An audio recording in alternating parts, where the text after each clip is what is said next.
conversation, guys. Feel free to hit the subscribe button. So, I want to talk about loving us more and hating them less. Um, on the eve of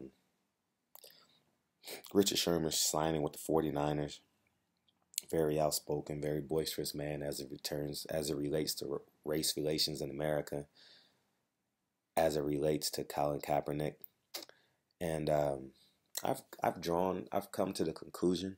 I wouldn't say drawn to the conclusion. I mean, I have the right to change my mind, contradict myself at times. I am human, but I'd rather love my people more than spend time or spend a absolute amount of time, a high amount of time hating my adversaries. And I believe, if we love ourselves more with tangible, spiritual, and emotional substance, I believe we'll be in a better space. I it's not the fact I was disappointed in Richard Sherman. I've never met him. No, I've never met him. I've met his father, but I've never met him. And but it just, these were my thoughts at the beginning of the boycott. I was like, I'm not gonna fight for millionaires, and they have all the power. They have absolute power, just like similar to the athletes in the NC2A that complain about not getting paid.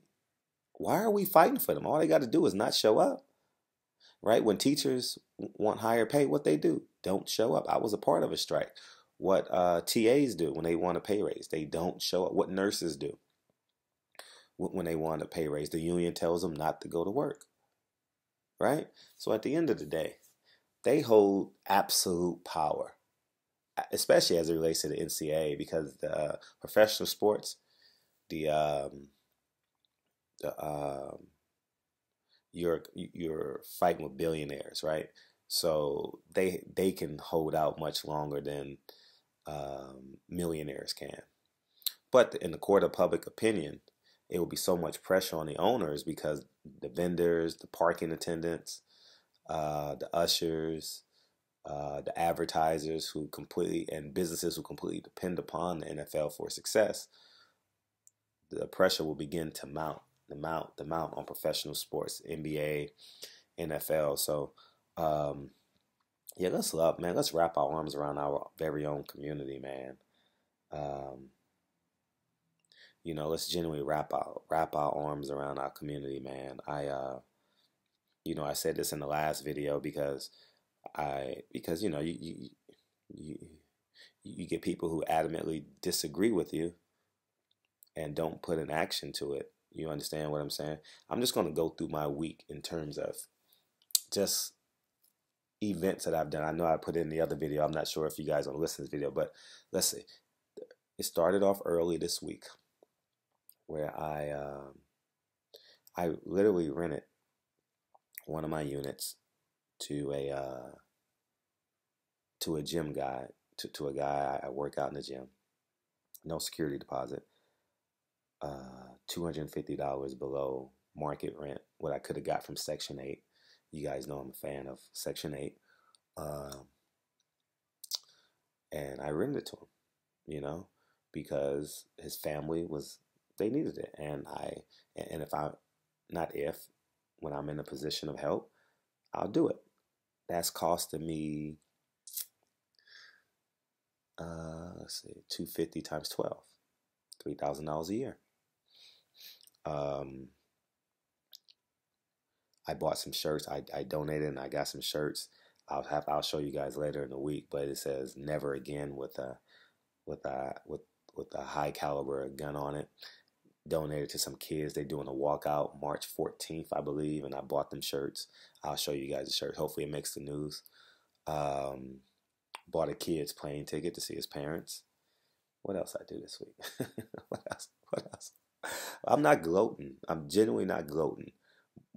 But I think I need to um, create this narrative of us helping our community in which we live in, because you will get greater you will get greater uh, you will get greater eyes on you if you fight in a big corporation like the NFL. You understand what I'm saying? Versus inspiring that little kid that's in front of your dollar store every day. You know, you walk by him every day and he's doing the same thing consistently, same time, and I think it will be more advantageous of us for us to not give our community medicine, but preventive stuff like putting our arms around our community service. Um, and it don't necessarily have to be money, because I know money is scarce. Money ain't the easiest thing to hold on to. Money ain't sometimes it's not, and I completely get it. And but um, hmm, we need to love each other more and stop. I'm not saying don't worry about it, because we can't help but we can't help but see it on our timeline, see it on CNN, see it on the bottom line. I think if we change our own personal narrative into loving our sisters, loving our brothers more, and it's not just blacks, it's also Latinos, minorities, whoever's in your community, man, save your community, uplift and inspire, encourage, give life to your community. And I think long-term success will be beneficial. Even, and I'll be real with you, supporting a business in your community is inspiring, is encouraging, because you can so easily go to Target and get everything you want. You can so easily sit your butt home on Amazon Prime and get exactly what you want, and it will be in your house in 2 hours. So going out and supporting, spending your tax dollars on a local business is a beautiful thing, is a form of supporting your community. Going to Miguel's Taco Shack as opposed to going to Taco Bell is supporting your community. Going to Mississippi Soul Food Restaurant as opposed to going to the local soul food restaurant, as opposed to going to Lucille's Barbecue or something like that. You guys get what I'm saying? So at the end of the day, it's not just the actual thing and hugging your brother next door. Is actually spending your dollars as wisely as you can. But that Richard Sherman signing with the 49ers affirmed literally affirmed what I thought from the beginning. It just affirmed. He took $13 million a year, basically with his oppressor, right? In realistic terms, right? So I'm done. I don't feel comfortable. It didn't sit right it didn't sit right with me from the beginning. I did it because, my friends were coming to me, talking to me about it, and they know I'm very gun ho and as it relates to social issues, but you know, Richard Sherman just affirmed that we need to love us more and hate them less. You know, fighting against people who hate you versus loving people who want to be loved or have lack of love will do better for your spirit, will do better for your soul. Now, I will not disagree with you and say when you finally crack the mold in terms of people you hate and you defeat them and you win, it's a beautiful thing. I'm not telling you not to do it. I'm just suggesting an idea which I believe will have greater long-term success. Because at the end of the day, once you boycott one business, guess what? It's going to be another business. It's going to be another business without developing the businesses of the people that look like us. So just like Black Panther did $1 billion. Disney is the parent company. They put up 2 million. They put up $200 million. They're plus 800 million. It's a win. It's a complete win. And the person who wins and hits their bonuses is that guy at the top. You know, the president, the CFO, the CEO, of Disney, partners, shareholders, they win. So, anyways, man, Barbershop Conversations, man. Feel free to hit the subscribe button and put in the comment section. I'm definitely open to you disagreeing with me. I'm I'm not opposed to it. I have no problem coming back on here and doing another video. And we just keep the conversation going because this is a polarizing conversation that will be here to the end of time. You understand what I'm saying? And I know the argument will be, what if Rosa Parks didn't sit on the bus?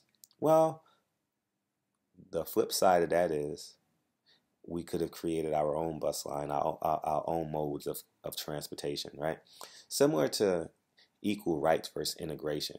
See, people, those are two completely different fights, man. Completely different fights. But they bamboozled and tricked us into believing that we needed integration.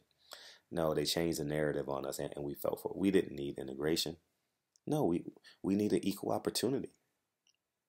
That's it. That's it. Put us in position to have equal opportunity and see what happens. They don't want that. Oh, you need integration. We need to, I believe we can monetize your talents and trick you to believing you're the best and you're the best of the blacks. And guess what? You look down upon the people who are less than you and want to assimilate yourself to be more white, to be more white supremacist. Anyways, I could do a 2-hour video on that.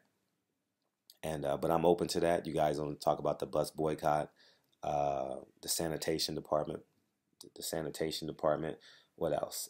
If we had the right to vote,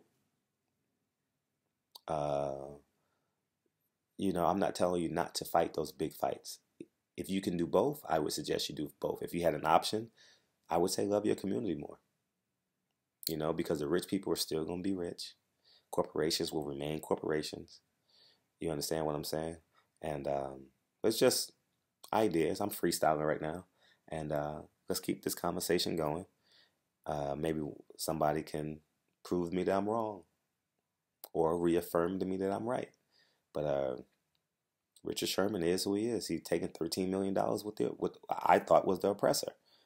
And I'm done fighting that fight. Anyways, man, Barbershop Conversations, man. Feel free to hit the subscribe button. Talk to you soon. Peace.